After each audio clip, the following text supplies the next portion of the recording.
Welcome to 365 Christian Men, where every day we aim to inspire and encourage with real-life stories about men.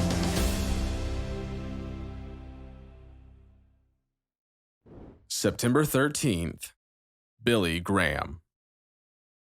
When Billy Graham was a child growing up in Charlotte, North Carolina, his parents took him to church. But when he became a teenager, he was ready to put away childish things like church and preaching. Here's his story. If you are suffering from a heart of stone, God is the cure. Before it was the birthplace of NASCAR racing, before it was the home of the NFL Carolina Panthers, before it was the home for the NBA Charlotte Hornets, Charlotte, North Carolina was called the most church-going city in the country. And that was before Dr. Mordecai Ham showed up. On the edge of Charlotte, the Christian Men's Club built a wooden building on a steel frame. It may have looked like a ramshackle structure with a sawdust floor, but it could seat 5,000 people. And those devout men of the Christian Men's Club intended to fill it. They called a self-educated evangelist, Dr. Mordecai Ham, to preach to anyone who would listen. They prayed for revival. Dignified and strong, white-haired Dr. Ham knew his Bible, and he preached up a holy typhoon morning and evening, 6 days a week for 11 weeks. This is where our stubborn teenager entered the picture. Everything I had heard or read about Dr. Ham made me feel antagonistic toward the whole affair, the boy said. It sounded like a religious circus, and I did not want anything to do with an evangelist, particularly one with such a colorful character as Dr. Ham. He would not be joining them in the audience. Even when his folks went and had sort of a spiritual awakening for an entire month, the kid refused to go until he heard the rumors. As the high school kids told it, the white-haired preacher had proof that the house across the street from the school was a den of immoral activity. It was said that kids were buying grain alcohol and upstairs had been turned into a brothel, and Mordecai Ham meant to shut them down. But truth was, a men's group leader's marketing strategy included leaking the news of the brothel to the preacher and getting signed depositions to back up the preacher's accusations. Mordecai Ham got dubbed the fighting preacher who could stay away. When a bunch of high school students decided to defend their collective honor, even our church-hating teen could not stay away. He wanted to see the fighting preacher. Mostly, he wanted to see the fight. He sat in the far back, confident he was untouchable.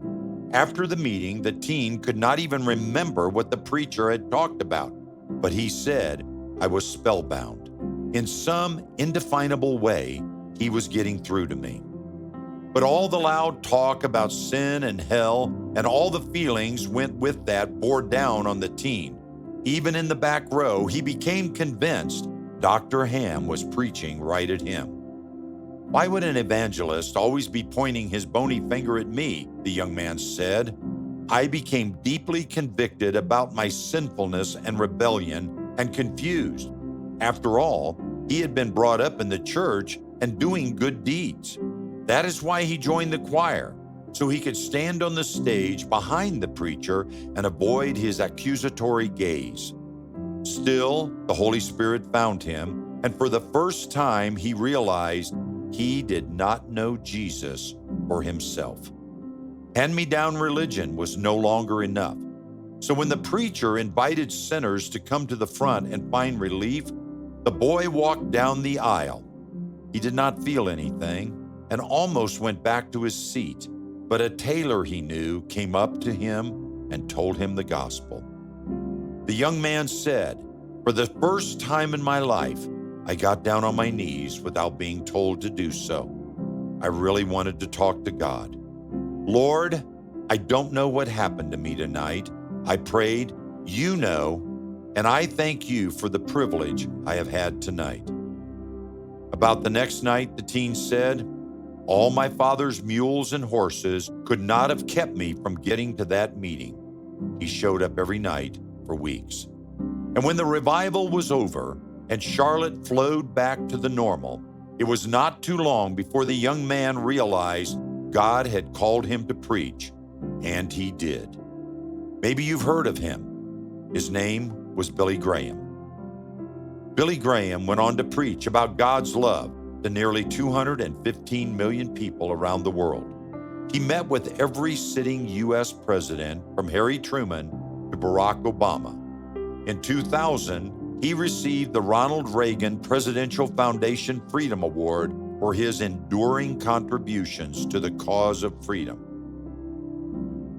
In Ezekiel 11:19, God tells us, "And I will give them one heart, and a new spirit I will put within them. I will remove the heart of stone from their flesh and give them a heart of flesh." Search your heart. Do you know Jesus for yourself?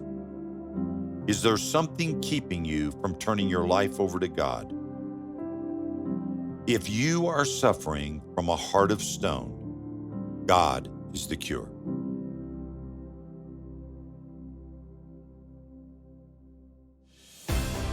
Thank you for listening to today's story. Every day of the year, our hope is to inspire you with real-life stories of faithful men who have gone before us. Hebrews 12:1 says, "Therefore, since we are surrounded by so great a cloud of witnesses, let us lay aside every weight and the sin that so easily ensnares us. Let us run with endurance the race that is set before us, looking to Jesus, the author and finisher of our faith."